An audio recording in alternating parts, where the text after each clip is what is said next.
After World War II, Finland joined us and started packing on the meat, eggs, and dairy. And by 1970s, the mortality rate from heart disease of Finnish men was the highest in the world, even put us to shame. So, look, they didn't want to die, so they got serious. Heart disease is caused by high cholesterol. High cholesterol is caused by high saturated fat intake. So the main focus of the strategy was to reduce the high saturated fat intake in the country. So this means here that's cheese, chicken, cake, and pork, basically. All right. So a berry project was launched to help dairy farmers switch to berry farming, right? Whatever it took.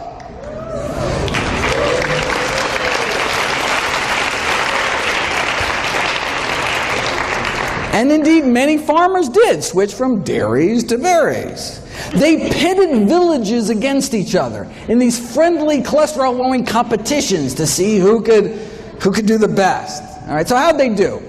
All right, look, on a population scale, even if mortality rates drop, 5%, I mean, that could save thousands of lives, right? But remarkably great changes took place. An 80% drop in cardiac mortality across the entire country. 80% drop in heart disease deaths. With such greatly reduced rates of cardiovascular and cancer mortality, the all-cause mortality was basically almost cut in half, leading to 7 more years, men living 7 more years, 6 more years for women, right? And look, this is just cutting down on animal products. Now vying for the world record for heart disease deaths, of course, the United States of America. So why doesn't our government make these same recommendations? Well, I've got this whole series of videos on the conflicts of interest within the U.S. Dietary Guidelines Committees. They're the ones that make the recommendations, right? And indeed, whether they're funded by candy bar corporations or the Sugar Association, right? Or a member of McDonald's Council on Healthy Lifestyles, serving on Coca-Cola's Beverage Institute for Health and Wellness. And notice, we only know about this thanks to a PCRM lawsuit against the USDA. Very impressive. Very good.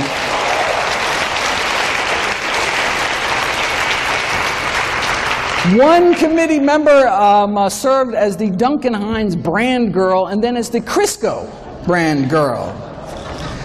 These are the folks, all right, dictate U.S. nutrition policy, right? If you read the official dietary guideline recommendations, you'll note that there is no discussion at all of the scientific research on the health consequences of eating meat.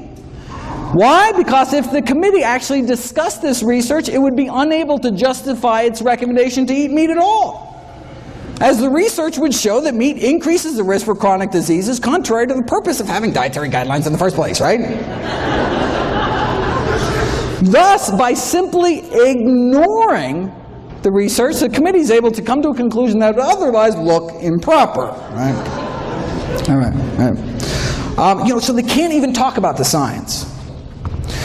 These are the top 15 causes of death, the top 15 reasons Americans die. And a plant-based diet can help prevent nearly all of them, can help treat more than half of them, right? And in some cases even reverse the progression of disease, including our top 3 killers. Now, there are drugs that can help too, right? You can take one drug to treat cholesterol every day for the rest of your life, another drug for blood sugars, a few more pills for your blood pressure. Right? The same diet, though, does it all, right? It's not like, one diet for this and then a different diet for this, right? One diet to rule them all. And what about drug side effects? Right? I'm not talking about a little rash or something. Prescription drugs kill more than 100,000 Americans every year. And I'm not talking about medication errors, not abuse, not overdose. We're talking, this is just deaths from side effects, so-called ADRs, adverse drug reactions to prescription drugs. Wait a second, 100,000 deaths a year That means, let's go down the list. Whoa, that means that the 6th leading cause of death in the United States is doctors. The 6th leading cause of death is me. Thankfully, I can be prevented with a plant-based diet.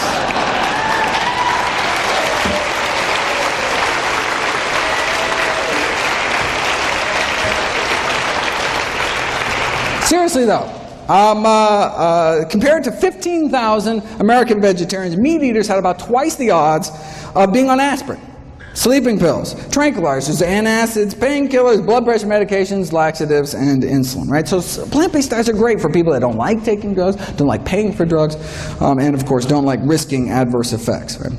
Now this study did show that plant-based diets have their own side effects. Side effects include a lower risk of chronic disease, fewer allergies, fewer surgeries. We're talking fewer varicose veins and hemorrhoids, even fewer hysterectomies. And we're not talking just the big killers, right? Not just less heart disease, cancer. This is the longest study on vegetarians in human history. Not just less heart disease and stroke and high blood pressure and diabetes, but less diverticulosis, less, if you can read this, less diseases overall. Right? That's the side effects of a plant-based diet, less disease overall. Here's the allergies thing. Again, longest running study on vegetarians in history. Women who eat meat, compared to vegetarians, appear to have a 30% greater risk of reporting chemical allergies, 24% asthma, more drug allergies, even more bee sting allergies, 15% more hay fever. A new side effect of plant-based diets we just learned about last year, fewer cataracts. Right? That's what we get, fewer cataracts, the leading cause of blindness and vision loss. Compared to those just eating a single serving of meat a day, right, in one meal, those eating half a serving a day dropped the risk 15%. Just eat fish, dropped about 21%. Get rid of fish, dropped 30%. Get rid of eggs and dairy, full 40% drop in risk. And that's all in addition to my favorite side effect of plant-based diets, helping to prevent 15 out of our 16 top killers.